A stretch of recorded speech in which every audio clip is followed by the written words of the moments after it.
got it, but let's buy some land and build a family. That's a grown-up flex. Let's see a black man winning and get so upset. This is generational, inspirational, integrative though. On the rise vertically, working like I ain't made it though. This is for my people. Locker room speeches. Listen while I'm teaching. Nails trying like a kiss. Stole it like I'm Jesus and brought it back like a re-up. Had to demonstrate the blessing for people who couldn't see it. Now we building assets before we splurge our cash. We was talking about the dream, dog. We heard y'all laugh. Now they talking about the team and I heard y'all last. I could never take the credit. I prefer all cash. Look, laughing at the crib cause I done turned. Welcome to PBS Show Season 2, Episode 17. How are y'all doing today? What's going on? What's going on? Welcome to the Private Bank Society Show, PBS podcast.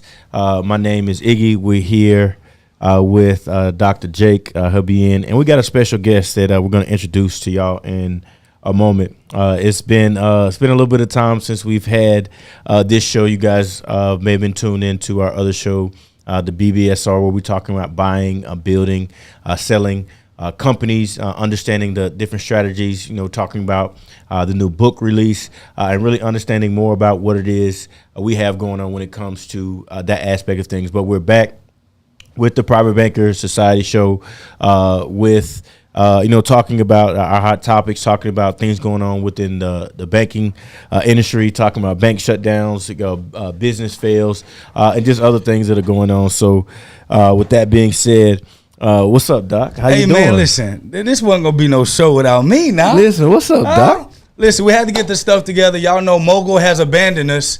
Yeah, so y'all get on Mogul. He's abandoned us, and it's because he went to Mexico because he wanted a vacation or do something. He said that, but we're going to be sick of him when he come back. And I got jokes, but I'm going to wait until. We're going to wait till he get back and he's able to defend himself. Yeah, we're going to wait until he's able to defend himself. So listen, no matter what platform that you're watching, we got a crazy guest today.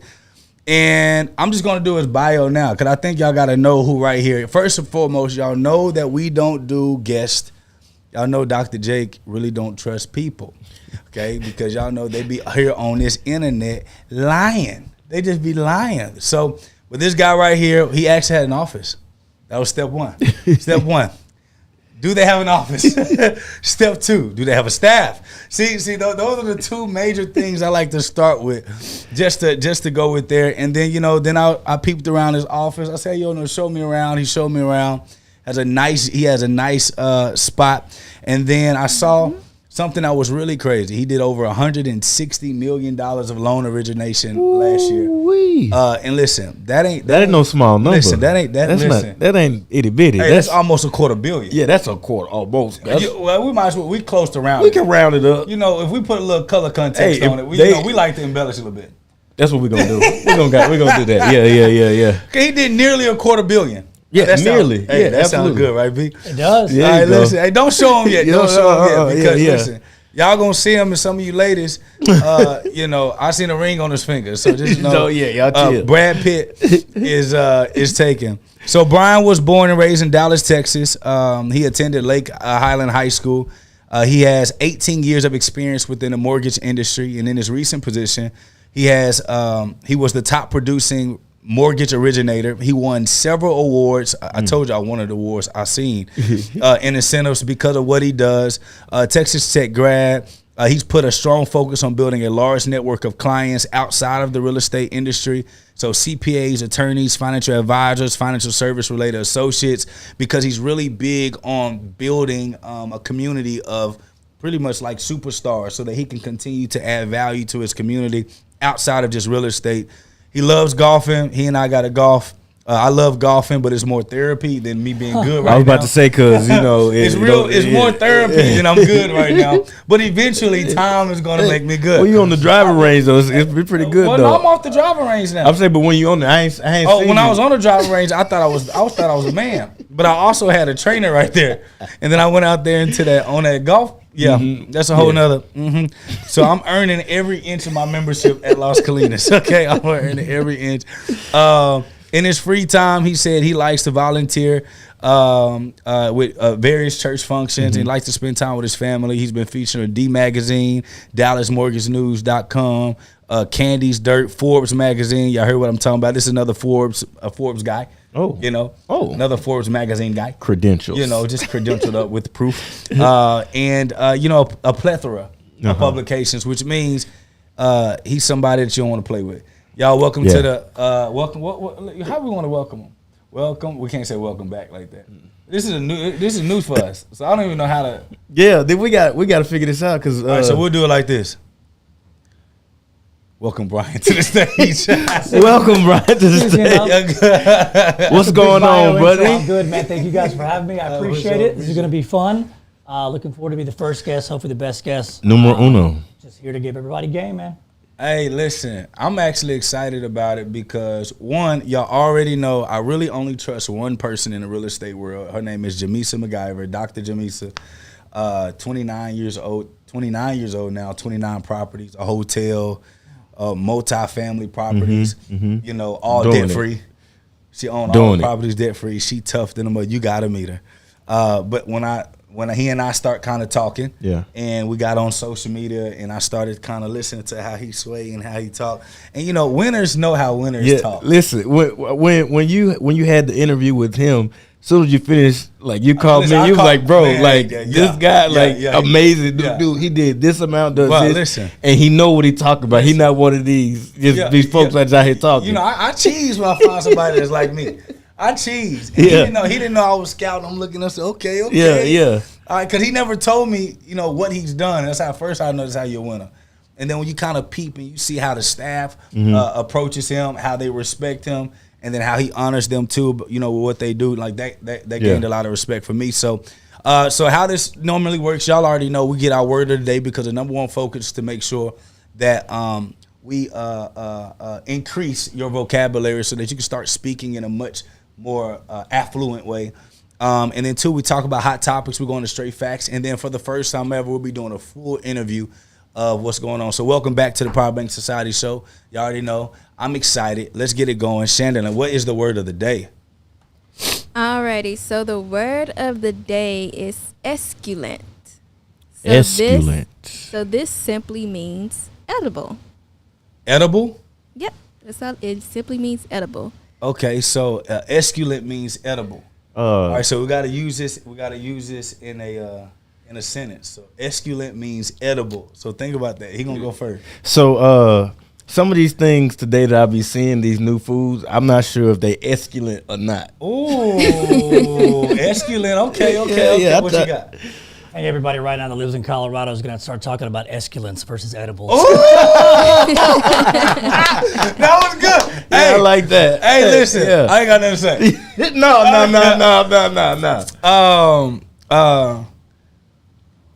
Yep, you got to come on. Okay, I got it. What you get for let me roll first? I know it, dude. That was a good one, too. I got them esculents, dog.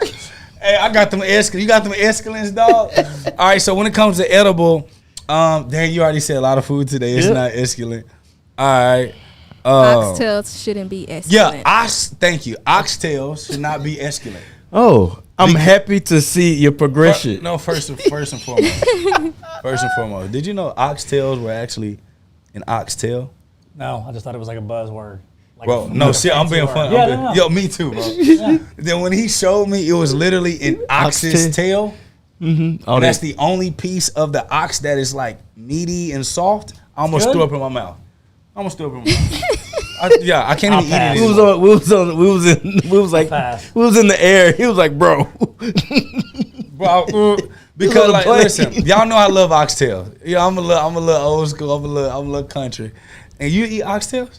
No, but I'll try it. Okay, you gotta try it, and then like not eating. Then you can't eat it anymore after that because it's just absolutely disgusting. After you figure out exactly what it is, and it's kind of disheartening. But so, how do we do, Shan?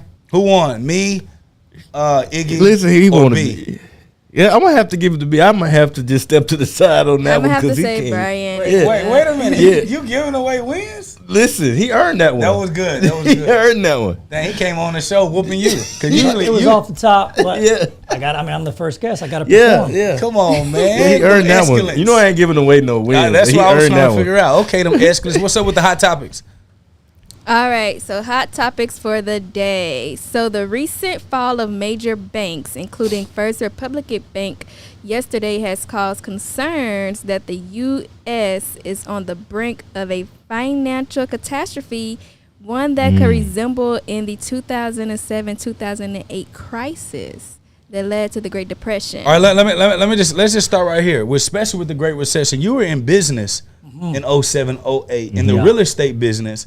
So Wow. a lot of this, Hit you've you been in direct. these waters before. Yep. So in case y'all didn't know, a lot of this is going to be focused. So we want to hear his opinion on a lot of the hot topics and straight facts. But Brian, when it comes to these major banks kind of falling out, everyone doing a bank run, how does that hurt or help the real estate industry for people that want to buy homes and properties? I mean, when these banks start to drop their warning signs, so, things don't drop like that unless there's major pieces moving behind the scenes. What normally happens is they move behind the scenes and they hold them up, and they get relief, and so therefore you never really feel it. When they can't hold it up anymore, they have an announcement. So this is what's starting to happen. Now on the real estate side, for those out there watching, real estate's a fixed asset that goes up over time. It appreciates long term, just like the stock market. So when people don't know where to put their money, because they don't have clarity on what their future holds, you can always put it in something that's secure that goes up over time. It may not go up 10%, it may go up 2 or 3, but it's a nice hedge against what's going on. It's a safe play.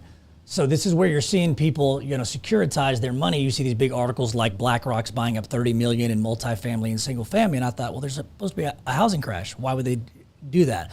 They know what we don't, which is that fixed asset and securitization of money over time will help them, but there's also good ROI there. So the real estate industry will benefit from this, one, because it's a more confident and sturdy asset and the money doesn't fluctuate as much. But two, one of the problems we're facing now is there's still a shortage of inventory across the U.S. Yeah. And the demand for homes are up, so the price is up on its own.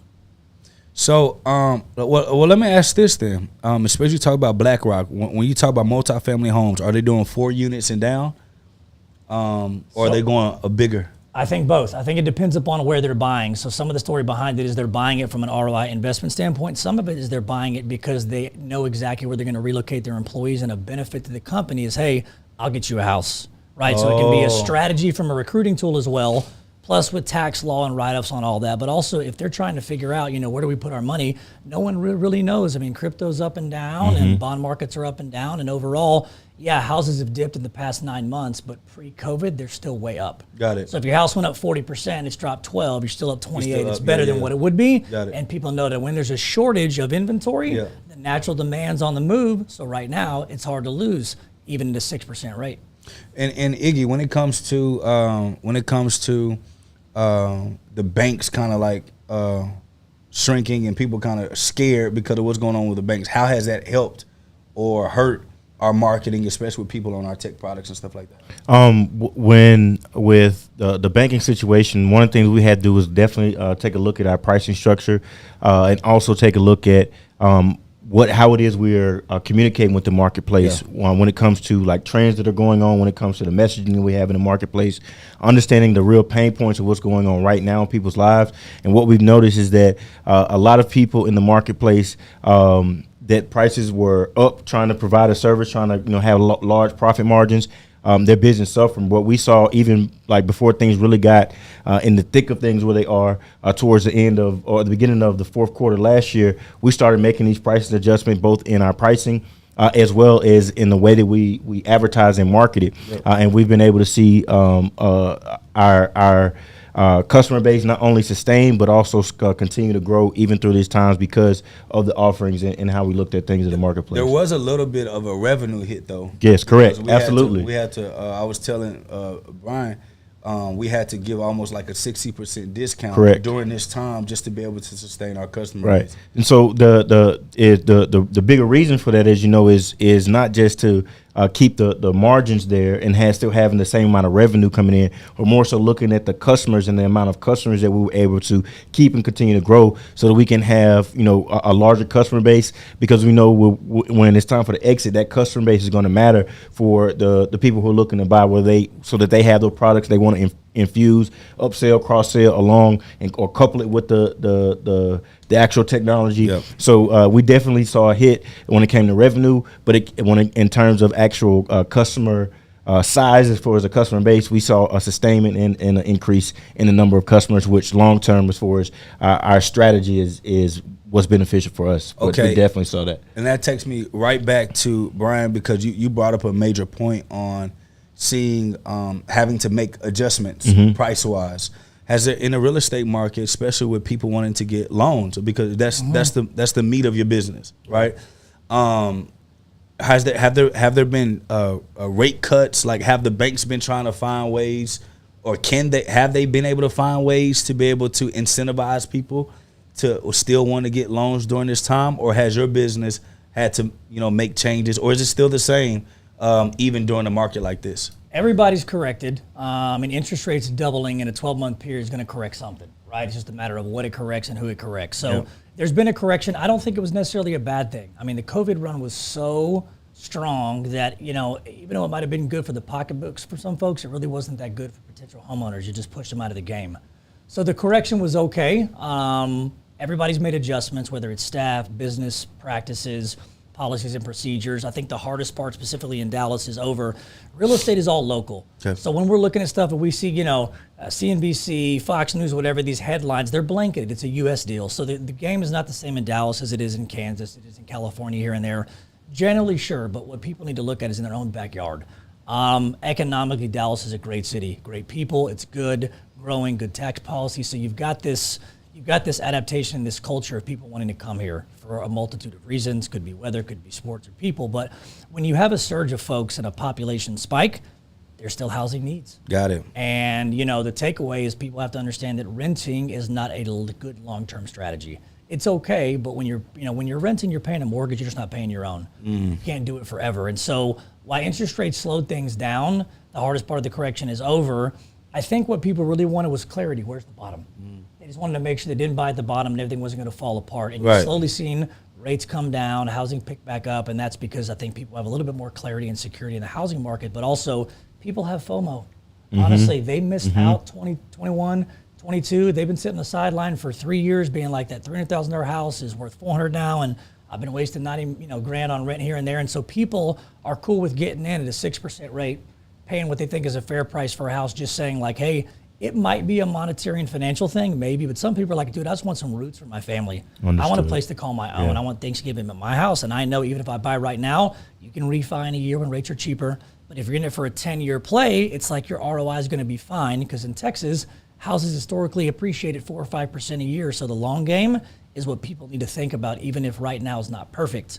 Because high interest rates, low prices on house. Low interest rate, high prices on house. Oh, let's sit on that though. Right. Yeah, let's sit But there. that's not the case right now. People are like, how come so many people are buying? Because if things are 6.25, shouldn't it shut it down and cool it off? In theory, yes. What does shut it down and cool it off mean for those that don't It means that normally when interest rates get that high, when money gets really expensive, people step back and they say, I'm not spending anymore. Okay. And it cools things off, so it shuts the activity down.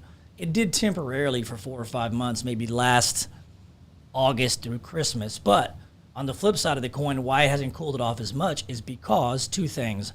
The housing shortage as of 3 months ago was like 6.5 million houses short in the United States. Wow. So when there's that much of a shortage, it's 3 guys trying to go after 2 steaks. That's right. Somebody's going to up the ante. Right. And that's what happens. Make the that's market what happens go. right now. Okay. The other thing is people understand that if they get a home loan right now at 6% and the market's up, it's not a forever loan. It might be a forever home, but it's not a forever loan. These are 2 different things. So if you can pick up a house that you like at a decent price and get your feet wet and get in it, your 6% in your mind, it's a 9-month play. It's a 12-month play, because interest rates follow inflation. So as inflation goes up, rates go up with it. Inflation comes down, rates come down with it. So as CPI and inflation naturally come down, the projection is that mortgage rates will be about 0.5% by Christmas. So people know that they're on the down. It's still figuring itself out and getting its footing, but it's way better than it was 3 or 4 months ago. But the flip side of the coin is, well, I'm just going to wait till rates drop to 5.25. You and everybody else. The problem is that when you wait on cheap money, it pushes everybody off the sideline. When it pushes everybody off the sideline, the demand goes way up, which means the price of the house goes way up, which means what you save in the rate will balance out with the price of the house. But the other side is you might not even get that house. It's going to cost more, but on a scale of 1 to 10, you probably get a 7 right now. In 9 months, when rates are lower, that 7 is going to be a 6 because the inventory is so thin that you have to take what's available. Versus getting it now at a decent price, at a 7, take a 6 whatever rate, understanding that a year from now, that house will be worth 10% more because if rates are a percent less, imagine the demand that's coming off the sideline. All these human beings in little inventory, so it'll push your price of the house up too, which means your ROI is better because you're making money on the upswing versus paying 30 grand next year. Yeah, the interest rate's better by 1%, but the offset is basically apples to apples, plus you miss out on the appreciation if you buy next year versus now, you may pick up 10%. So people need to know how to think this way. They need to know the game specific to Dallas, but also historically how this is why so many real estate people compound their wealth. Like I tell everybody, getting houses is like poker. Once you get chips, the game becomes easier. Your wealth creation through real estate is 10x. As long as you don't screw it up, you'll be okay. But you got to start small and you got to know these things. All if you see is rate and payment, that's all you pay attention to. But all the other factors are important. And this is why people need to know how that circle of life works so they make the right decision. I'm not like, well, I'm just going to wait till 9 months and so my interest rate will be 1% lower, my payment will be. In theory, yeah, but if that house and that price is up 8-9%, it's a wash. But on top of that, like, do you really want to deal with the chaos, the wild, wild west? When you got 10x buyers, when rates drop to 4.99, they're just coming off the sideline. You don't believe me? Look during COVID when rates were at 2.99, 3.99. It was nuts. Nobody could get a house under 600. People were paying $50K over out of their pocket, sight unseen. Everybody I did from California, all these reloads didn't even come here. They'd FaceTime their agent, overpay by 100 grand. So just know that low interest rates causes a lot of activity. It's good in some areas, but if you're a home buyer waiting and you're running thin, or you're worried about that right house, it's better to think about it now and consider it. Because again, now that you think, oh, this is probably a 9-month deal, a 12-month deal as far as payments are concerned, you're not so scared about the 6. You can get the 5 the following year, and then you'll make up all the money on the back end. Long term, don't sacrifice it for the front end, which is just waiting on the rate. And with me being I'm a recovering F the bank guy,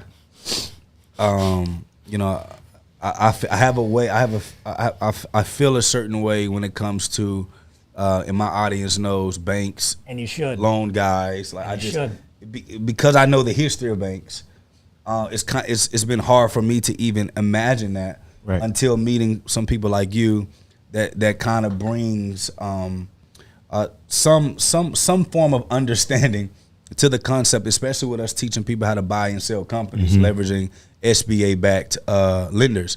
So it's changing kind of the context now of how we kind of see things through a glass of different chasms or different classes, if you will, that people are in. When I graduate this class, then there's a different ball game. When I graduate this class, there's this ball game. So being the fact that to me, there still are so many dirty loan advisors in dirty banks, 100% backdoor loans that you didn't know had all these other rates to it. How can someone be able to even determine who they should be working with versus someone else? So if somebody wanted to decide between you and another person, and both of y'all can get the same quote unquote rate, if you will, what will be the determining thing that can help them be able to say, you know what, I would much rather work with Brian's crew versus this? And how can someone be able to determine who's full of shit out here in the market? Great question. So, bad people in any business are in it for the good ones. I don't care if you're athletes. I don't care if you're bankers. I don't care if you're in marketing or whatever, right? The wrong people run it for the good ones. So how do you separate the good from the bad? What's the process behind that to where it doesn't ruin the whole party for everybody? Because wealth creation is great. Good debt is okay. Leverage debt is okay. You just have to know who you're talking to going into it and understand how to navigate it better with a roadmap. So to your point, I always say I'm not a silver bullet for anybody. What somebody has to think about for them is if you're picking a mortgage advisor to work for you and on your behalf, you have to ask yourself, what are the top 3 things that are most important to you and why? Similar to, hey, if I have a daughter and she's getting her tonsils cut out and I'm going to choose a doctor to take good care of her, what would be the 3 things that made me go, wow, and choose that doctor for that person? It's the same thing. Now, most things in business come from trust. That trust has to be earned. Most of the time, trust is earned through another source, which is a referral partner. So if I say, hey, Jake, my wife needs blah, blah, blah. Who's your car guy? Oh, my car guy, Steve, give him a call here and there. You have experience with them. So that triangle of trust, which is you know them, they know me, together here and there, that's the referral piece. But let's pretend like you were brand new to Dallas, you didn't have anybody to trust, right? So you had to go blind and say, like, how can I figure all of this out? Go online, look at somebody's years of experience, go meet them in person. To your point, how does their staff look? What are their accolades? How many people are raving about them? Go on, check out their reviews. All of these things matter. It's very similar. You and I have talked about athletes. Somebody can brag that they're really good at X. Right. If they don't have a ton of raving fans, if they don't have a ton of Super Bowls, All-Star games here and there, some the chances are they receipts. aren't. Right. So this is where, buying a house really for the most average day person is the biggest investment of your life. Yep. So you want to do it the right way, and there's a big, wide path to do's and don'ts, and you got to know that. So again, experience is a big component of it. For the person, it's like, hey, I just don't want to get a loan. I want to know how to run a budget. I want to know how to create a wealth map. I want to figure out my ROI over here. Should I pay off my credit card with this 10 grand or should I put it down on the house? All these things matter. So go through the discovery process. But if you know somebody that's in any type of financial services, insurance, mortgage, anything, ask around. It's very easy just to hang back and be patient. The good people will say, yep, that's the right person for you based on what I know, and the bad. And then you go interview them and date them and say, they might be good for the industry, but are they good for me? That's well, right. Let's figure out what's a good fit for you and what you want, kind of like we're dating each other. That's right. And then if I'm a good fit for you, great. If not, it's okay, but make sure you got a professional with experience on your side. Yeah, and I think that dating who you're going to work with in general is a good thing. I think that we all try to get married to the concept or the person too fast because they sound good, they talk good, they sound like they have the information. But if you don't have anything to compare it to, everybody's always going to seem amazing. But if I have some type of comparative analysis that I can use to be able to determine who I want to work with versus who I don't, that would definitely hurt a lot. But let's get into. I want to get a little bit into your story. Yeah. And then I want to get some transferable business advice from you, and then I want to end it with some cool real estate stuff that people can kind of hang their hat on, business wise, and building their portfolio. Perfect. So how did you get here? The nearly $250,000 loan origination man, doing some amazing stuff with your own platform, specifically here in the city of Dallas. What was your start? Did you always have it figured out? Where did you get started after college? Just kind of let's start there. So first of all, I still don't have it figured out. Ask my friends, ask my wife. I'm a mess. I'm just less of a mess this year than I was last year. So don't let anybody out there, no matter if they're 20 or 80, tell you that they're all good. They're not. Honesty and vulnerability is a big thing, right? Facts. So how I got in the industry, I didn't know anything about it. I finished college December 2004, moved home with my parents, and of course they said the same thing everybody else does. You're not going to go out and party and sleep in it, jack around. So my dad's like, get a job. So January rolls around. My mom helps me put together my resume. I go to a recruiting company at the time called Snelling and Selling. The first job, they said, like, hey, we have a loan officer job outside sales. Do you know anything about it? I'm like, no, I don't even know what that is. But I want my parents off my back. So they said, well, get started. There's a good training program. They'll pay you $500 a week every Friday, and then you get 10% of whatever commission things that you close. So for me, I was like, oh, wow, $500 a month. Now, mind you, I was a kid in college right behind that. I was living on $100 a week. So every Friday I'm getting paid $500. I'm like, I can get a new shirt, and I got money for the bar. That's right. And then the third one is my parents are off my back. So let me do this for 6 to 12 months just for that part of it, and I'll figure it out. Well, I was a finance major. I always liked people and relationships, and I've always been a problem solver. I didn't know it till I got older, but I love that piece of it. And so the mortgage business has a lot of that, which the financial piece, the relationship piece, but solving problems, whether it's financial, credit, or whatever. And so after going through it, and mind you, when I came in, it was the subprime game, which means like I didn't know at the time, that's not how it's supposed to be. Anybody could get a loan. Oh, so you came in during the Right in time the thick where of it. everybody was eating. I thought that was normal. Oh! I thought it was normal. Okay, I okay. thought it was normal not to show your income, your bank statements, just things off the cuff, Wild Wild West, because you come in at 23 and you don't know. Yeah. This is the standard. No one ever taught you. So when I come and I'm having some success, I'm Yeah. enjoying it. I'm meeting new friends, Yeah, yeah. hanging out. I think this is normal lending. Why wouldn't you? And so I really enjoyed it. He said, "Why wouldn't you?" Why wouldn't you? You don't know, especially at that age. Yeah, yeah. And you don't know markets, and you don't know industries, you don't know fluctuations. So you just get in the game and get on the field and say, it is what it is. Plus your mindset is this small. So you're thinking 8 to 5, and can I just go hang out with my friends on the Yeah, week? And you're yeah. looking the full scope. So, I run that for a few years. I like it. And then I realize, trending into 7 into 8, things start to happen. And I'm like 25, 26, whatever at that time, and I'm still doing okay. There's a couple older guys that said, hey, you're pretty good at this. But at that point in time, like, if anybody could take an application, they would have done okay. Yeah, yeah. And then things start to drop, which is what everybody's seen previously on The Big Short, on Yes. TV, where these banks are going out like a Hollywood movie, done, boom, crashing, blah, blah, blah. And it was literally like a 6-month run to where every other week it was bad news. Shutting down, foreclosures, this, banks dropping, You blah, know what blah, this blah. sounds like? Right. Right now, everybody that came online during the pandemic, it just seemed like everybody was just Correct. people that didn't. I'm looking like How did you get how here? like you How? like how like it took me this long to be here, Right. And you're trying to compete with me neck and neck. And there's no background receipts or in it. It's like nobody needed anything. You just start something, you can start winning. But now during this market, now we're able to determine who really Yeah. got the sauce during this market. So that's what you were dealing with Correct. at the time, right? Correct. And so everybody was making theirs, having fun. The downside is it should have never been that easy. And when when it is like that, it's not going to last forever. So the bottom falls out. As a guy in the mid to late 20s, you learn the hard way, which is like, it's not supposed to be like this. And then you start realizing companies are buying companies and merging, going out of business. I mean, I had 2 or 3 banks I was doing loans with. You get an email that says, we're out of business. Wow. And Banks you got to just call. like that. You got to call people and just say like, "Sorry, I know you're watching TV, but this is really happening. I can't get the loan done." And eventually, it becomes a reality, which is like more bad than good. And you're like, "This ain't going to fix itself. It's a problem." So when that happens with the ripple effect over a 6-month period, it checks the industry, but it checks every human in it too, and it checked me. And so for a period of time, it really hit the bottom. There was no income. There was no loans. It was a problem. So I had to get a job. For 3 or 4 months as an asset manager. Hold on, back up now. Yeah, back yeah, up. you 'Cause can't just there's a scoot lot past of that. nuggets in this story. There is. There's a lot of nuggets in this story. got more. And the biggest nugget that I'm hearing in this story was that you came in to a market that was bursting. Things were amazing for you. And then it shut down. Correct. And you Quick. didn't know how to navigate that. And you had to go back and get a JOB in order to stabilize yourself until you can figure out what angle or what route that you want to go. Now, let's talk about like, where did that frame of thought come from? Because I know a lot of people may think that that's a normal frame of thought, but it's not. Ego gets in the way, pride gets in the way of you just being able to like dial it back down so that you can re-strategize and focus again.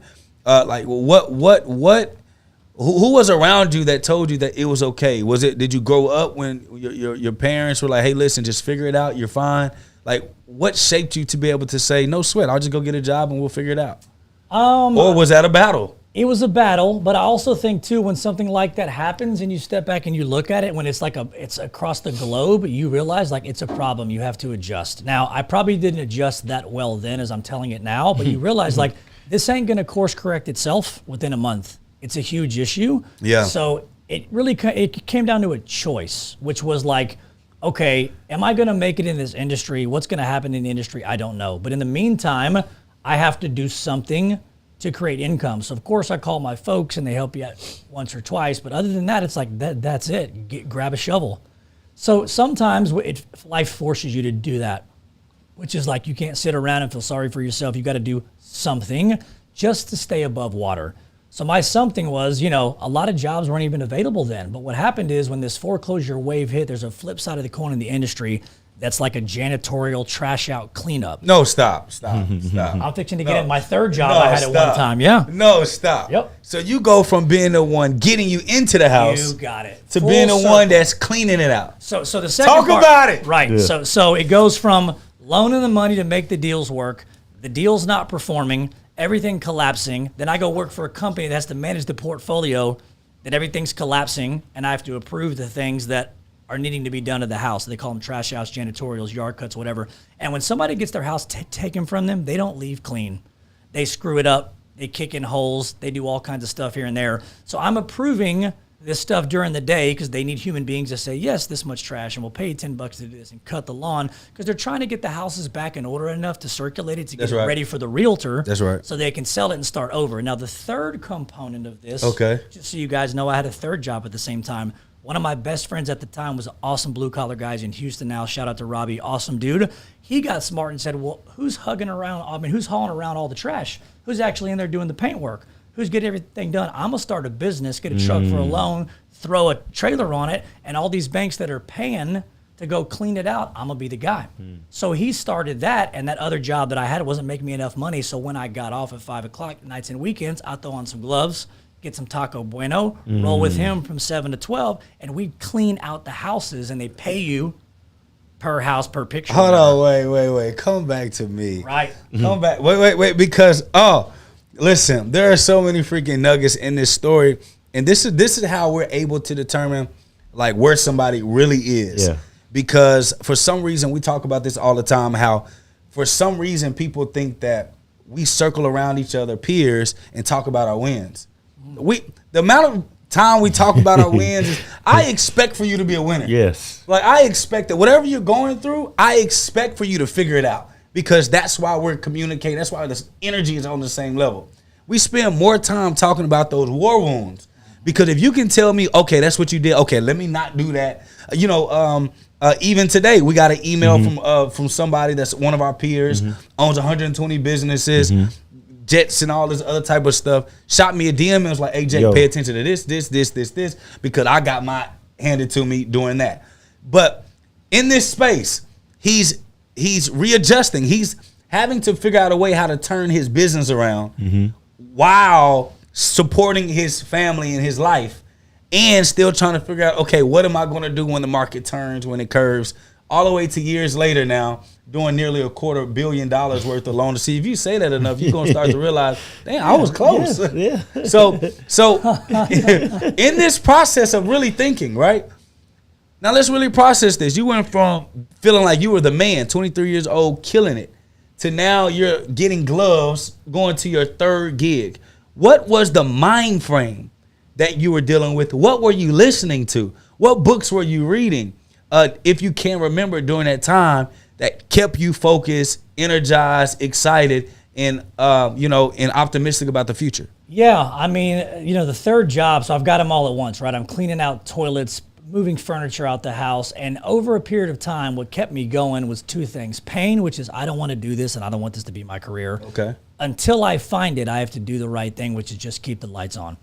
Second thing was, a lot of people during that time, guys, girls, whatever, I mean, everybody was in the trash. So you weren't the only one sulking. So I had a couple boys around me that are helping me clean out things here and there. We're keeping each other elevated, right? So your friends in your community during that time can help you, because everybody's in the same boat, especially when you're 20s, you ain't really got no money.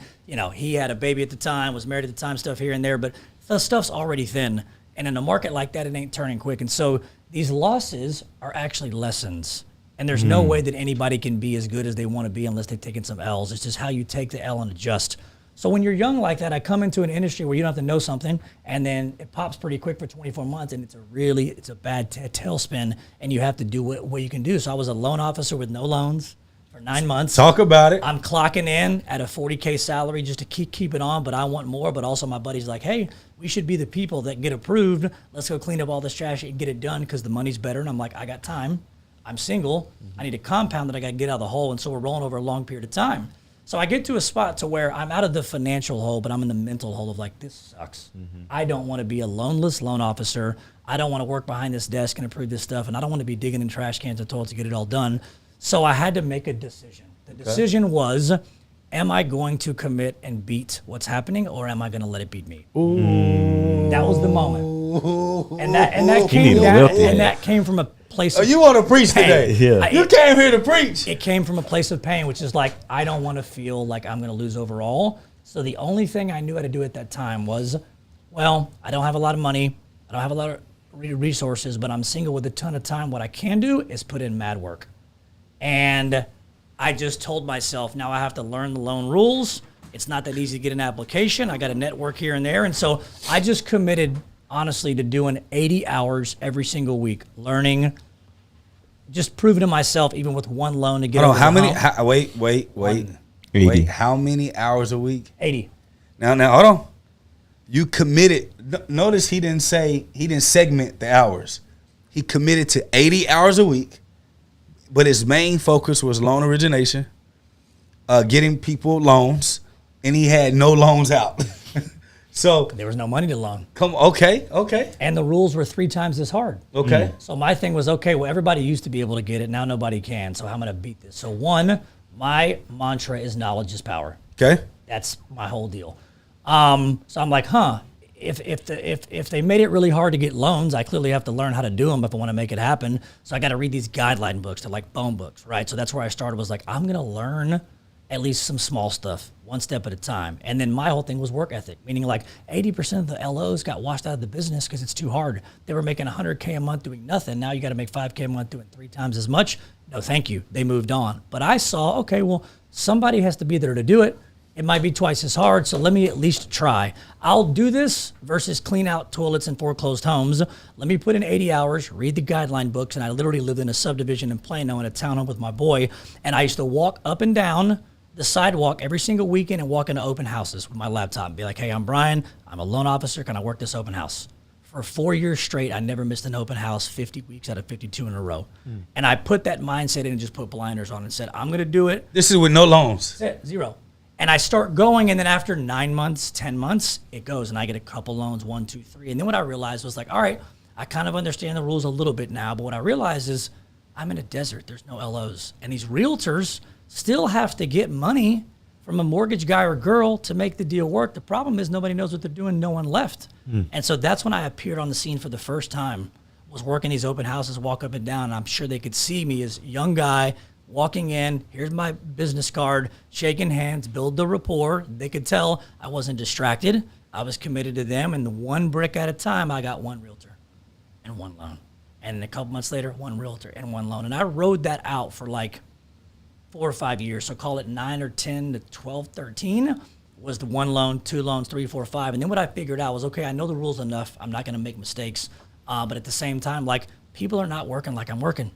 So I went back to blue collar, old school, which is just like hit the gym, chop the wood, grab a shovel, do work. And for me, that became a proven thing, which is like, I ain't the fastest, I ain't the tallest, I ain't the smartest, whatever, but I can get up at 5 a.m. and I can put in mad work and I can clock out at 7, and that's going to be hard to beat. And so I took that mentality for years and years and years and was able to get myself back on track. Nothing fancy, but I was paying bills. I was a little bit ahead, but I was on to something, which is like, okay, I beat it. Now I can't get complacent. Solid foundation. But I put up my gloves and went 12 rounds and I won. So as long as I keep on going, I'll just top grade myself and all this stuff over a long period of time. And I realized that putting in that kind of work wasn't an everyday easy task for everybody. And so where I could shine was putting in the work ethic. And then once you have that and you learn the guidelines, like how to read a tax return, how to do all these things, you marry the two together. And so then you become a power workhorse with a big brain. And if you got a personality, you know how to talk to people, it comes together full circle. But it didn't get here at a $250 million without so many trials and tribulations, going through a ton. Now we have an amazing team of 10 people in Dallas, and why I get all the shine online, I'm telling you, the teamwork is what makes it work.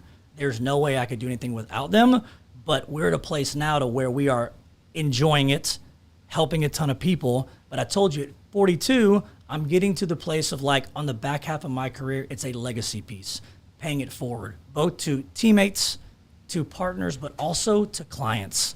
Because the home ownership game and the mortgage game and the financial one is a tough one.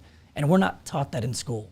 And so part of becoming a certified planner for 2 years was figuring out the strategy of, 6 steps to financial freedom, wealth accumulation, how to run a personal budget every month. These small things that compound over time. So it's like doing 10 sit-ups doesn't do a whole lot.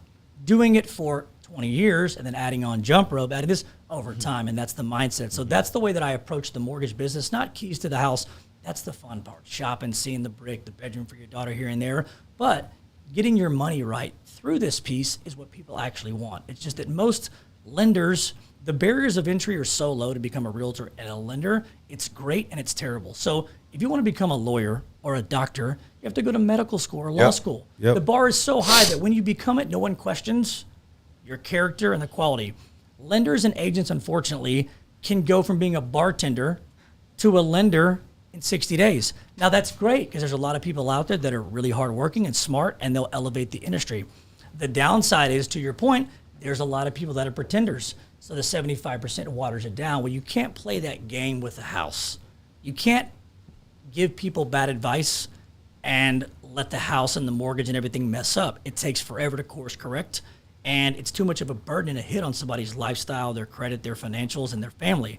So where you have to step in is you have to have the knowledge and the communication and the connection, but you have to have proof of concept and evidence of success. That's right. That's right. And your partners and your clients are the ones that are going to tell the story over a period of time. So fast forward a decade later, 2 branches, 10 teammates in Dallas, 5 in Lubbock. We're having fun. The industry's starting to correct itself. Thankful to be in Dallas and just seeing what I could do to bring value to everybody, because no question's a bad question. You just got to know how to discover it and figure it out for yourself.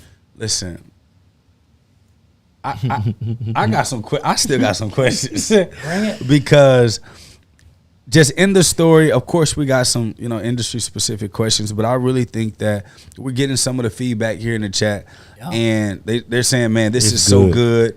They're saying research, course correction. Don't be listen, they taking nuggets here. A free plug, DallasMortgageNews.com. At the bottom of the homepage, my 6 steps to financial freedom. It's all free. Go download it. Talk with your spouse, your family, whatever, for yourself. Dallas Mortgage, what? Yeah. DallasMortgageNews.com. It's my website. So it's got all the stuff on there, but I give the free game out on there. Just search, check it out for yourself. And obviously all the handles, Dallas Mortgage Man, YouTube and that. I try to just pay it forward. Like, people are attracted to the fact that I'm giving it away and saying, like, look, this will help you. That's what builds trust and connection, which is like, hey, this realtor's not trying to sell me this house. This person's not trying to give me a loan. This person's trying to help me in all these areas. And so that's why I put it all out there and say, see for yourself. Yeah. If you don't feel me and my value isn't there, that's my fault. So your fault. So listening to your story, you said amazing, somebody said crazy info right here. You said something that was amazing. And the piece that was amazing was, you stated, all of the people that were making good money and it got hard bailed out. Oh. And you saw that as an opportunity, although you weren't making good money and you didn't really know how to make these new rules work, versus coming up with an excuse to leave. If they left, I should leave. Sure. You say, let me just figure out what the new rules are. Talk about, and I want you to think about this for all people of business. Because for me, when the going gets tough, I know the people that want easy money will go out, which are usually the ones that got complacent, which means that now I can get into the market, I can master the market, and now I can become the big dog in that market when the rules have changed. Now let's talk about, do you think that 10 years later, years later, more than a decade later, do you believe that that's what gives you the edge today? The fact that you had to learn the new rules the hard way, so that when things eased up, now you became kind of like a strong force in that space? And if so, what advice would you give to an entrepreneur that the market's hard right now? Sales and percentages are down. We don't know the exact number right now, but we saw anywhere from 5 to 10%. Sales are down for everyone's business. Big companies laying off, Amazon. Shutting down, like completely shutting down completely. So with that, if that is the case, you feel like that was your edge. Yeah. Is that the same thing that you're seeing now in the marketplace, and why? So anybody out there that's watching, it doesn't matter what industry you're in, live by this. Tough times don't last, tough people do. That's the truth, okay? So no matter what you do or where you're at, that mentality will make you better and pull you through. For me, I probably could have not have built character and been able to lead others without those pitfalls. One of the things I joke around with some of my great teammates here and there of like, I've built them Salesforce and automatic texting and things here and there. And I go back in the day and say, dude, you never work in an open house? You never chop with like, shooting in the gym. So right now, You don't know about no bottom of your shoes because of pavement. Right. Yeah. You've never dug in a toilet and cleaned out stuff for $20 an hour to hit the bills. You're complaining somebody's pressing you about rate and you got my chat GPT talking for you. That's right. So the gaps are big. These are lessons you learn over time. I promise you, if you and I pulled the 20 most successful people that are the wisest people right now, they've got 100 of these stories. Yes. So anyone out there, don't flee. Do not flee from this stuff. There are things to flee from. Trials and tribulations and pain and growth is one you want to stay in. This happens for athletes too, right? Yeah. Things get tough here and there. Kobe comes back after his ACL, whatever stuff here and there. You can't run off this stuff. Now, if you're a pretender and you're not meant to be, and an industry changes, you're going to get shown up. It's going to show. It's going to reveal itself over time. Hey, did I tell y'all that? Go ahead, keep talking. Right. So what happens in this industry when people are like, well, how come you're still, helping people in this, that, I'm like, dog, I showed up at 5 a.m. in the best markets, and I show up at 5 a.m. in the worst markets. Come on. Right. The difference is over time, I've acquired a bunch of skills. Yeah. And so my skills are now much more valuable. Yeah. And this is what people Skills. need, because these easy markets, anyone can pop in. But the hard ones are the ones that you make a name for yourself and you get calloused on. And then what happens is, how can I lead a team of people? How can their spouses count on me to stay in the groove and get it all going if I'm a jump ship? When it gets cold, if I run inside, I can't tell them to stay outside. I can't tell them to put in the extra work and the extra 10 calls and call that client back, blah, blah, blah. If I'm showing up at 9:30, I'm first one in. I'm last one out. Y'all are live right now. Go to my IG and look at Dallas Mortgage Man. Look at my story from right now. At 4:45 this morning, I do it on purpose, not from a bragging standpoint, but to say like, hey, my dad's not a home builder. My uncle's not feeding me deals. I'm in here doing the work. So the work will always win. And then over time, what you want to do is polish your skills. And those skills are acquired through mentors, through coaching, through people that are senior to you. I don't care if you're hitting a jump shot or you're working on your mortgage skills or business acquisition or whatever. The bigger pile theory, there's people out there that know way better. Like, if I'm trying to figure out how to be the best college athlete there, I'm going to sit next to Nick Saban and shut up and listen for 10 years. Whether you like him or not, he's a GOAT and he belongs on Mount Rushmore. He won't tell you like, oh yeah, my dad has dropped me in here and blah, blah, blah. He's got some backstories too. It's just that we get to see where he's at now. People get to see me and stuff now, but you can go back and follow the journey somewhat on social, but you can go online stuff here and there. But you talk to anyone in town in Dallas and they'll say like, dude gets up and works super hard. I've stumbled a million times. I still stumble, but this is part of the journey.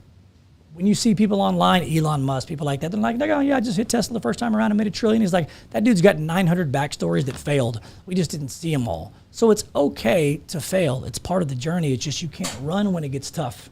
But if you don't belong, I promise you, industries will show you what you're made of or not made of. That should tell you a lot, tell your people a lot about you and about if you're actually meant to be to stay in it. So that helped me build the perseverance and the character to be able to sustain tough markets, because your brain is a muscle. You just train it. And if you give up quickly here and there, that's going to be your natural default. So being able to stick in it over tough times, it's I don't want to say it's comfortable, but it's not foreign. I can move through it and control it a lot better than it can move and control me. Now that I've been here, I've stayed in and done it. So it's just like, for the first time you ever got in a fight, somebody steps up to you, get anxiety. If your first thing is to step out, it's an issue. Sometimes it's okay to stay in there and get a black eye, but you're better because you stayed in there and took it. You'll become a better fighter. You become a better businessman or woman, husband, person in general with all these lumps. So it's noble to stay in there and get it all done.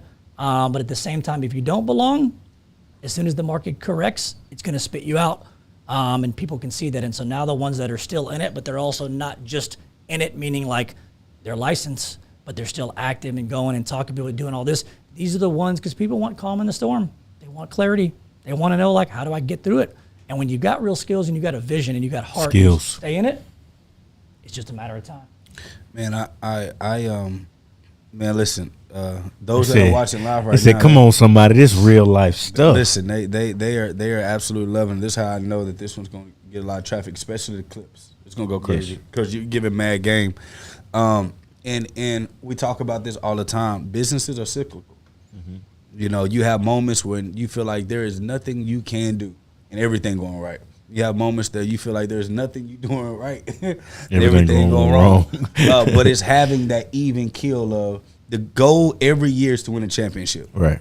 You know, we may not make it this year. We may lose first round. We may have injuries that take place. We may have some things that we cannot handle or foresee coming. However, the fact that I'm in this game, I'm not quitting. Iggy and B, my grandfather used to tell me something. He said, listen, if you ever were to go to jail, and he always liked to use analogies. He said, if you ever were to go to jail, if you had to fight somebody, don't fight a lifer. Yeah. If you had to fight somebody, always fight somebody that has a set day that they know that they're leaving. Here's why. He said, because in business, son, when you're competing, and you're competing against somebody who's doing life in business, there's no destination. There's no end goal. There's no when I get to 1 million or when I get to 10 or when I get this car, I'm settling. He says, when you find a lifer, you got to understand that if you're competing against a lifer, you can win this year. Yeah. You can win next year. They you coming can win back in 3 years. because they're going to be right there. As soon as they get out of solitary confinement, They coming right back to your head. No short-term thinking. Yeah. I'm in the game. I'm trying to come hunt you down. And that it sounds like you committed to the lifer mentality. It's like, because even when I talk to you, and we've had conversations, brief, but I'm sure our friendship will continue to expound and we'll do a lot of deals together and other things together. But Brian, when we talk, you know, it never seems, even the quick conversations, it doesn't sound like there's an exit. Like, you know, we talk about business exits. We talk about lifer in business. Like, I may leave an industry or I may leave a business at some point in time in my life, but I'm in the game of this business game. It sounds like you have that lifer mentality. At what point did it switch, or has it always been there? No, it's a good question. I think when I was younger, maybe 5 or 10 years ago, you have like an end game from a monetary standpoint. But I think the older you get, and you get past that piece, and this has not come without great counsel. I've had so many good coaches, mentors, that I still have now. They're the ones that program you and train you to get to this spot. But as you get older, if you have a love for the game, you don't really want to be off the field full time. You want to transition from player to coach. And part of that is your heart. You want to pay it forward. I want better for the industry. I want the loan officer or the realtor that's 28 that no one's teaching them the right ways to help them. I want a better experience for the consumer. And so part of this is the lifer piece. You just want joy in it. You want happiness, and you want to disrupt it and sometimes break the status quo, which I want to do. But that's reinventing yourself and becoming a lifer with different purpose and why every couple of years will keep you in the game and keep it fun so you don't get stale and want to fall off. Man, I think that that's an important thing to think about, asking yourself, am I a lifer or not? Because you determining if you're a lifer or not will also determine how many hits you're willing to take. You know, how many times are you willing to fall and get back up? Because you don't know how important it is to keep your hands up when you're fighting until you get popped in the face a couple times. And every lifer looks at every situation as an opportunity, even the bad ones. So I don't look at like, oh, I come and have a bad day and blah, blah, blah, whatever. Yeah, maybe it's a bad day, but instead of sulking in the day, it's an opportunity to say like, how do I step out of that side tomorrow? How do I come in better here and there? So once you start seeing through that lens, your bad days get less, but they turn into lessons. And that's how you grow. And that's how you get through it. But if you're not a lifer and you ain't got that mentality, you're one bad day away from being like, and gone. And that's what you don't want to be. Gone, and you're gone. What? Come on, man. What you? This, I'm listening. Brought a prophet here. Yeah, yeah. This is good. This gets gooder and gooder. But in that retrospect, like even seeing it from your lens with people that do advertisement, they do marketing for their business, how often do people stop because they're in it for like, I just want to hit 2,000 or 5,000. If I didn't hit it by this moment, I'm going to quit the campaign. Like, when you think about that, like, are those transferable issues and problems? That's what I was going to say. Absolutely. That's what he was saying. And I was thinking about, the people that, we're talking about that this is a game I want to play, and they get half of the information, put a lot of money up trying to, get to hit a certain goal and blow their account in essence, and they spend all the advertising dollars, don't get the return they were looking for, weren't tracking to know where the ups and downs were, didn't have the experience to know how to go in and make the adjustments, didn't hang around long enough to take the L's, to learn, okay, that's what that looks like when you know the numbers start looking like this.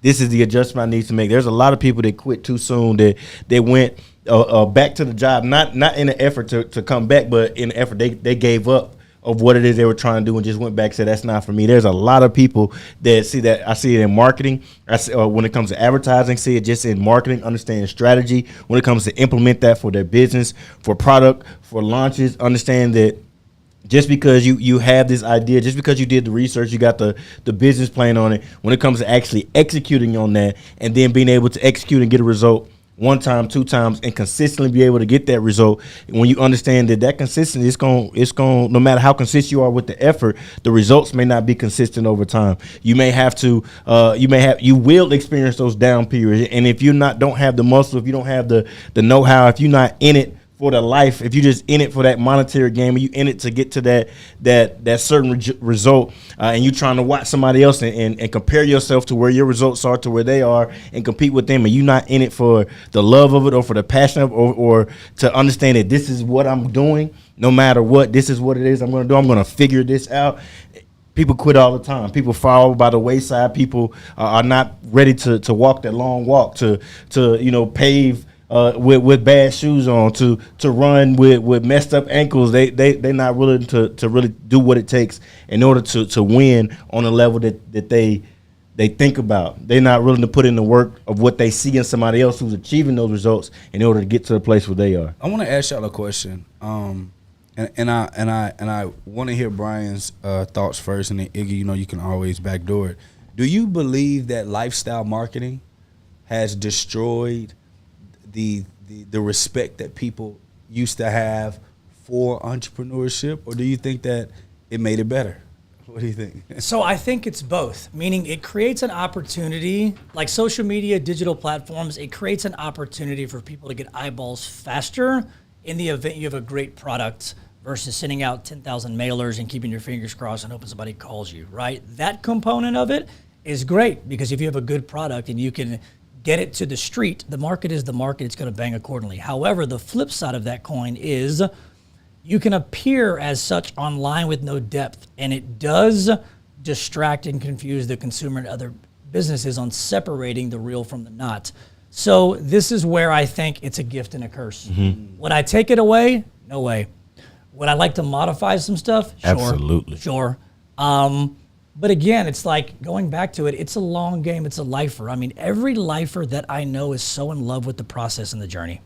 Mm-hmm. And when you fall in love with the process and the journey, it's a long-term thought. You know there's going to be bumps and darkness along the way. That also should be shown online. People should be talking about their failures. For if sure. all you see is their trophies or want to be trophies here and there, that's not good. I personally wouldn't be attracted to that because no one's that perfect, and no one's that profitable, and no one's that great. So you have to share some real stuff there. And so I think it's a model that people take, which is the fast track, because it's easy. It's easier to appear as such, and it's easier to do this online versus making 50 phone calls and meeting 50 face-to-face. That's the work piece. So it's both. I think with the right individual and company, to the moon. With the wrong one, it waters it down. But again, just give it time. Just give it time. Like if I say I'm the best Bob boxer around, and it's like, fine, here's the deal, step in the ring. And business is a sport. We just keep scoreboard in a different way. Right. So I think all things have their evil tail and the bad stuff about them when the wrong people misuse them.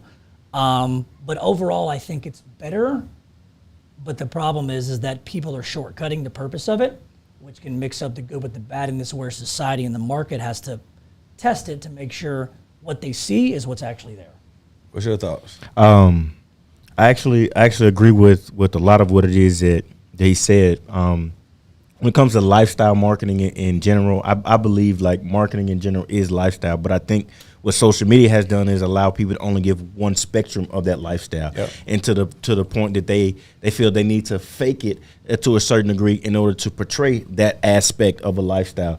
But when it comes to, we're talking about in the context of lifers, when it comes to the lifestyle of business, we're talking about the up or down and what that lifestyle looks like, what the lifestyle looks like of it should be being the full lifestyle. the full lifestyle, Yeah.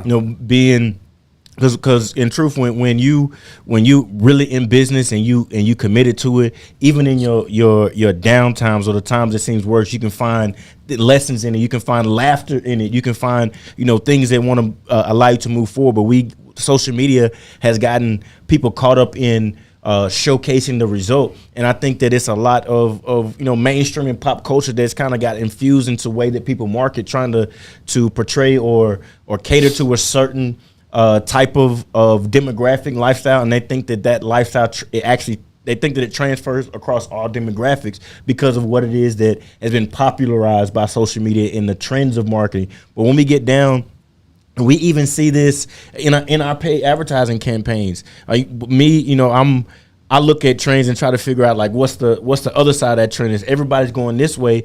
This can't be the only way to go. So what's that other option? And even in the type of content we put in our ads, where everybody else is really like high energy up here trying to do this dance and smoke flares flying everywhere, we found that in our marketing and our advertising campaigns that a much more direct approach, that a much more calm and focused type of energy has actually been able to help our advertising campaign cut through the noise of showcasing the real, showcasing how like this is who we are. And then when we look at the organic content that we've been posting, talking about the L's, talking about the $3.5 million loss, talking about how you had to sell the Rolls Royce, but even with that, it was a something where you were storing your money, were able to leverage that to still take care of to help the business out. Yeah. Those things is what I believe is the totality of lifestyle marketing. I think that the social media has allowed people to only grasp a certain aspect of that, which is kind of polluted the market, if you will. Yeah, for me, I hate it. Yeah, I hate it because I don't know how you got that car.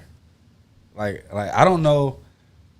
Y'all want to know the real reason why I bought the Rolls Royce?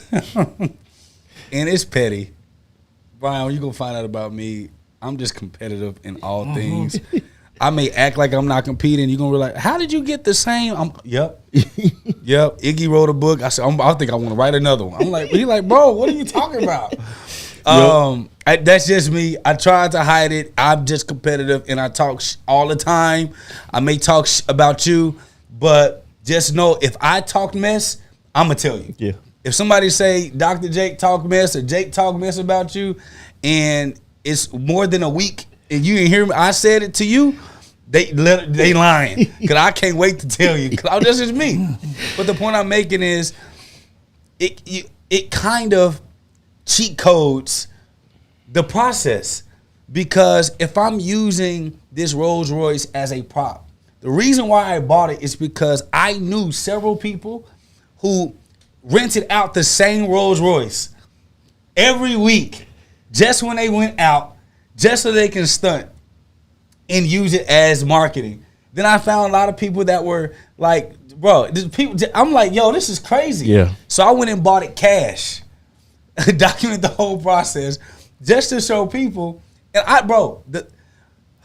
walked into the Rolls Royce and I'm looking around. Nobody came to me. I said, okay, that's fine. I walked out. I walked back in. Feed the beast. Nobody said anything. I was like, oh, they think I'm broke? But I didn't look like the typical person that would come in a Rolls Royce. Like I had like flip-flops on, whatever. And it goes back to dress the part of whatever environment you want recognition from, dress the part of that environment. Cause if you dress down, you're gonna just feel any type of way. So I'm like, so I gotta look. So I went to the manager. I'm like, yo, like, what's up? Y'all don't like me in here? And he just busted out laughing. He said, no, I'm gonna help. I said, it was funny. But I was really joking with him, but he found a lady. She said, I'm gonna just be honest with you. Typical people in Dallas that buy Rolls Royce are 6-year-old white men. I'm sorry, when you came in here, I thought you were just perusing around. I swear to you, I'm not racist. I said, I didn't even think about that. Yeah, but since you said it, then we made a joke of it. But the point I'm making is, when I walked in, this is the bad influence of lifestyle marketing. Because me, who's usually extremely frugal, like I'm the last one to let go. Conservative. Yes. the stuff I bought just to show people like there's a difference, it's just ridiculous. So I walk in there and I'm like, y'all want to get a Rolls Royce? The lady was like, which one, hun? I'm like, man, that one. And she was like, are you sure you want? Have you ever driven one? Nope, don't want to. Get it now. And so she's like, well, it's cheap. Money's cheap now. I want to get it cash. She said the whole thing. Hun, are you sure? I ain't playing. Sign the papers now. So she's like, okay. So I drive off. I was driving for about 3 or 4 months, hurting my back and everything. I couldn't get the seat together. And it felt good, but it's not something that I want. The point I'm making is I did prove a point, but on the other side of that, bad lifestyle marketing would be maybe I would have been the person who didn't have the money, that thought I needed to get the car in order to do business. So I'm getting in debt to get lifestyle stuff just to do business, only for the business not to be able to pay for the lifestyle stuff. And now I put myself in a bad situation. I just don't like it. I tell you this, I tell a lot of people this, Brian, all the time. If I had a choice, I wouldn't be an entrepreneur. For the people out there that are the lifestyle marketers, I'll tell you something. You can't trick the real ones. Ooh. You cannot trick the 1%. Mm-hmm. You might trick some people, but you're not tricking the people that really know. And I think that's where the separation of like, I'm not really going to pay it that much mind. Got it. It's a distraction. It feeds the wrong narrative in my mind. Now, every now and then, does the competitive person want to come and check them? Sure. Every now and then. But that's good, healthy competition. It's not fronting with a complete fake lifestyle to appear as such. So right. I think there's a healthy way to check that. If you're a competitor, to say like, no, this isn't documented. I didn't rent this across the street and give me a 60-second clip. Here's the cash ABC to prove the point. That is fun in its way by nature to show everybody my game is real when the competitive spirit comes out. But for those out there on the lifestyle, dude, I understand sometimes it hits, it gets fast money things here and there. We're in a society that makes it so easy and praises it that it feels like the way to go. But if you're really trying to be something and trying to be somebody, you won't do that. You'll end up with that money doing it the right way, but that stuff is just empty. The real ones in the 1%, we can sniff it. And let me ask this, because I know there are people watching right now that's going to watch it. This is going to be a good take, especially with the question. The question that I have for you is, you mentioned that you didn't know anything about this world, loans, anything. At what point did you determine, or did you figure like, I can see myself doing this for a long time? Because clearly it wasn't a passion of yours. It wasn't something that you fell in love with from day one. It had to be something, a love that kind of grew on you. For those out there that's trying to follow their passion or whatever these things are, what are your advice to those folks? Because it's a balance for sure, but from your perspective. Yeah, so I think that's really, really good. So I think, finding something that you're passionate about naturally and pouring yourself into that, it makes work easier. You come to the workplace looking at it like a career versus like, I have to clock in for that. So try to find something in industry, something that you're passionate around. It doesn't matter if it's entrepreneurship, mortgage, medical, marketing, cookies, cooking, whatever. If you can find something that you're naturally, truly interested in, you'll find yourself with a better interest. The second piece about that is, people have to understand that whatever you sink your teeth into, it's called work. It's not called play. Come on. So make the best of it. Increase your skills as fast as possible. It'll make you better. It'll make the job easier. It'll make the journey better. And so for me, it was one of the things to where like my natural skill set of speed, problem solving, math, and folks made it a little easier to sit in this seat. Meaning like the mortgage space was a good fit for me. So I didn't know it at the time, but it naturally grew on me over a long period of time. And so this is where I think people have to figure out which direction they want to go. But I also think around getting around good people that will help you find your place is healthy for your future. And so if you're not surrounded by good folks as well, regardless of what industry it is, you're not going to enjoy it. You're not going to learn to push forward. So finding something you're interested in, acquiring skills over a period of time, I think getting around good folks, that's a formula to make sure you're headed on the right path for sure. And then I have a couple of selfish questions, and I kind of talked with you before about this. You know, us being from the Black and brown Latino community. Wow. Accept who you are, bro. Wow. Yeah, you just want to just. Yeah, I'm just putting all of who you are out there. So, being from the Black and brown community, there are instances where getting access to the same type of capital has been a little bit harder. Your best friend being somebody from our community and our culture, so you understand from the other side, and you been in the loan industry, how that game is played. I told you that we were trying to acquire a tech company, and thank God we was able to work a different financing deal. But a company reached out. They said they wanted to be give us the acquisition. They had the capital for us. They even approved us. We signed the paperwork. I sent our bank account stuff. And then the loan company was like, hey, send us their website now, and then send us his passport, my passport, or my identification. I sent my passport. I sent the website, and if you go on the website, it's Black and brown, from international staff to Latino, blacks, and all of that on our staff. And then all of a sudden, they sent us an email that stated, the documents that you sent us seem to be altered in fraud. And then they sent to whoever the loan originator was. It was a total different communication. Not the same communication that they sent me, not the same one that they sent him. And when he reached out to me, I reached back out and I said, well, how is it fraud? Because I downloaded it directly from our statements. I sent it directly to you all, and y'all have access to the account. Y'all can go and check it yourself. But to me, it seemed as though, how can you make this much money? How can y'all be doing these numbers? And they pretty much literally stopped all communication without any feedback. So what advice would you have to people who do deal with that in our community, in our marketplace, and what advice you have? Yeah, I mean, every lending and depository institution has a set of rules and compliance they need to follow. Major or minor, black or white, it doesn't matter. But if you feel like you're not getting the same treatment as everyone else, you're allowed to go back and voice it in the right way.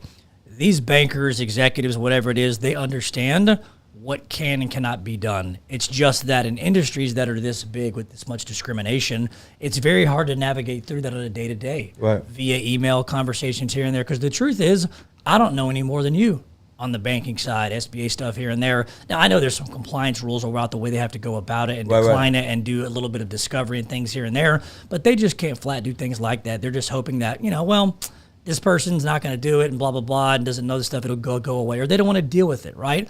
So it goes back to kind of what you and I were talking about off mic, which is, the bigger friendship and the bigger team and the better team you build, you will protect around things like this in all fashions and forms moving forward. But it's unfortunate that people don't see society in a better manner today of like, it should not even be about that. It should be about the resume. That's right. This goes to like my funny, if you had Jordan's resume, Kobe's resume, LeBron's, and there was no this, and you just read it off the data, that's what it should be. Let me Jordan. Problem is that we, of course, I agree. Same. The problem You agree? is, I'm about to kick you off just a bit. I'm Okay. MJ all day. Okay. LeBron is great in his own way, but not a chance. Anyhow, you have to have people in your corner that know what they're doing to help protect you. That's right. In all areas. That's good. And it's unfortunate that discriminatory stuff still goes on all the time. Yeah. But when it comes to a bank and something like that, and they just passed off to somebody else and email stuff here and there, I mean, they have a compliance officer. Their full job is to make sure that everybody's being treated fairly, correctly all the way through. That's right. Their job is to check and balance. That's right. The problem is the man works for the man. So really, where's the check and balance? It's like, oh, this Congress lady just dumped her stock a week before it fell, and it's like the same thing. Right. So how do you keep the people inside accountable? Well, you got to get a good team around you, and you got to report things, and you got to know what you're doing to give yourself a fair shake. And you have to be with people that know what they're doing, but also care about you to make sure that you're getting the fair treatment and get everything done. Because the other piece about that too is that we talked about this off mic as well, which a lot of this business and any business, either transaction based or relationship based.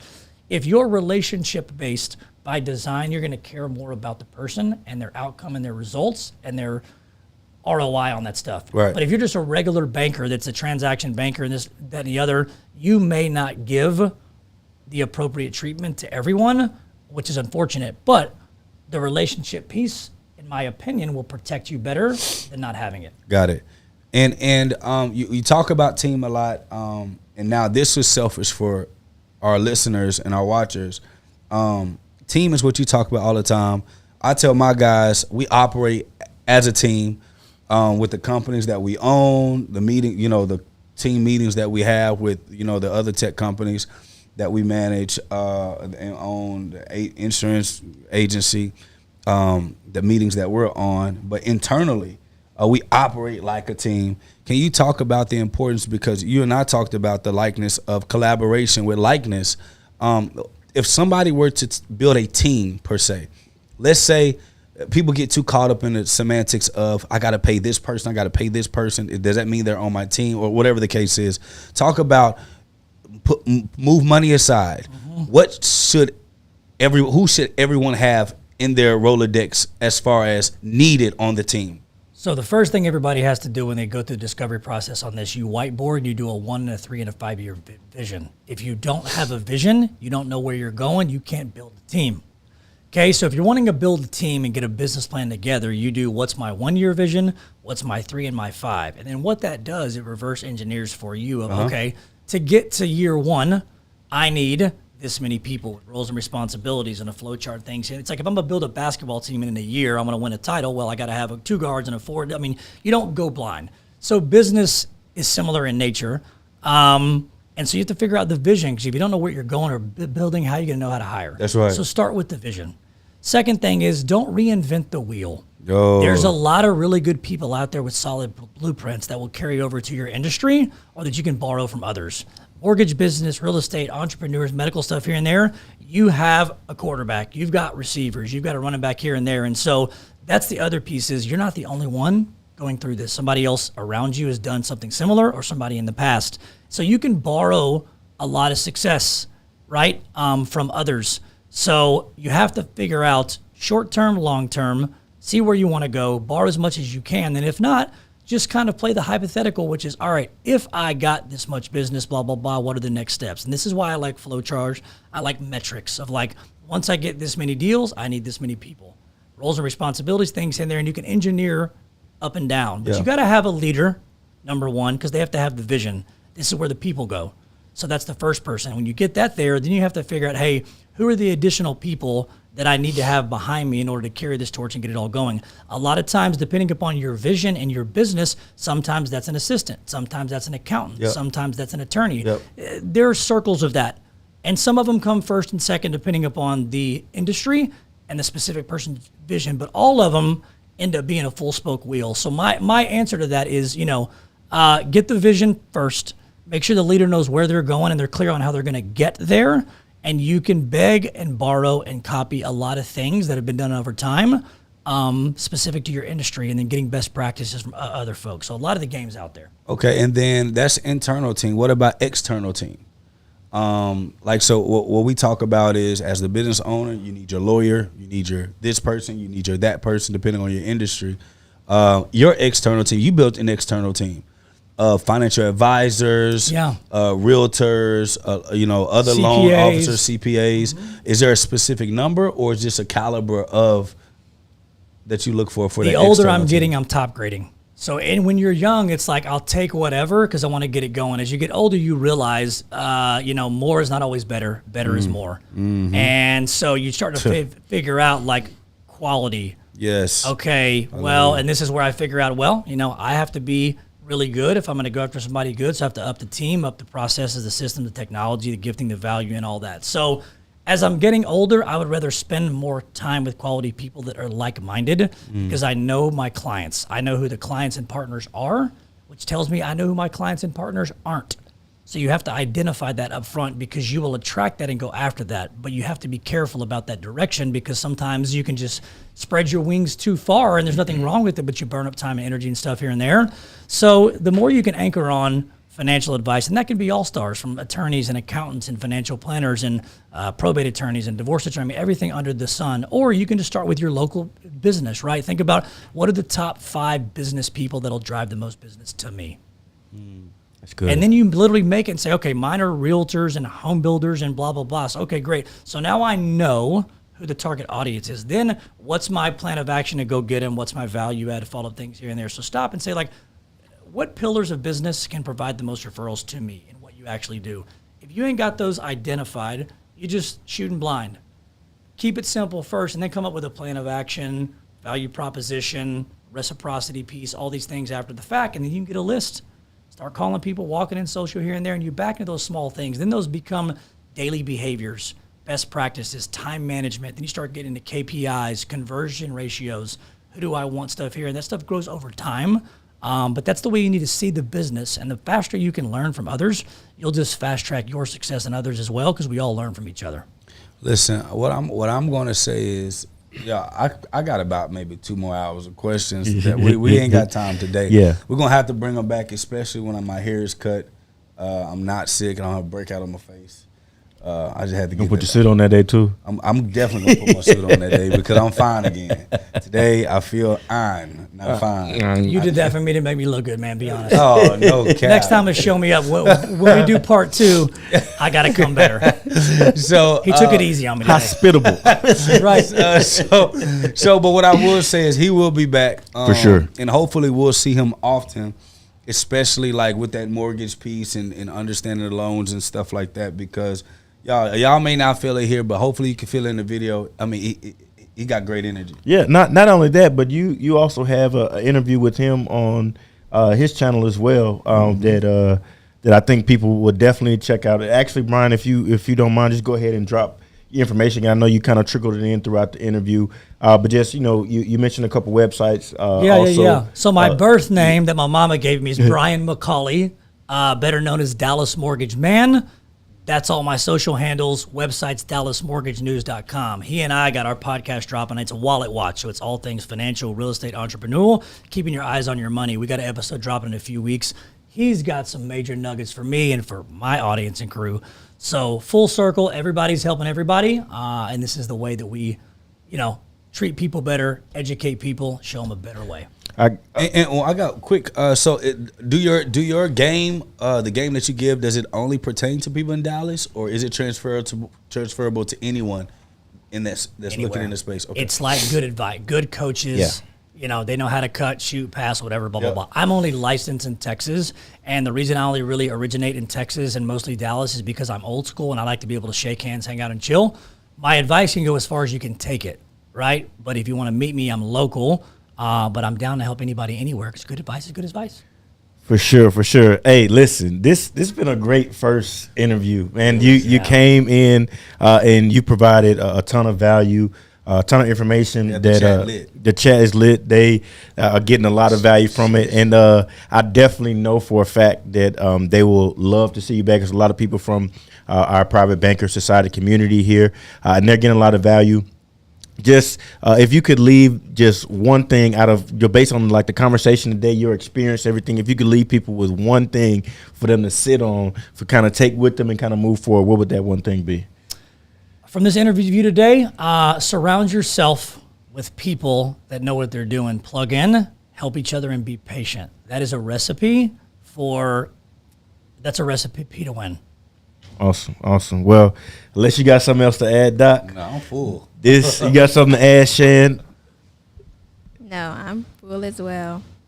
Awesome. Yeah.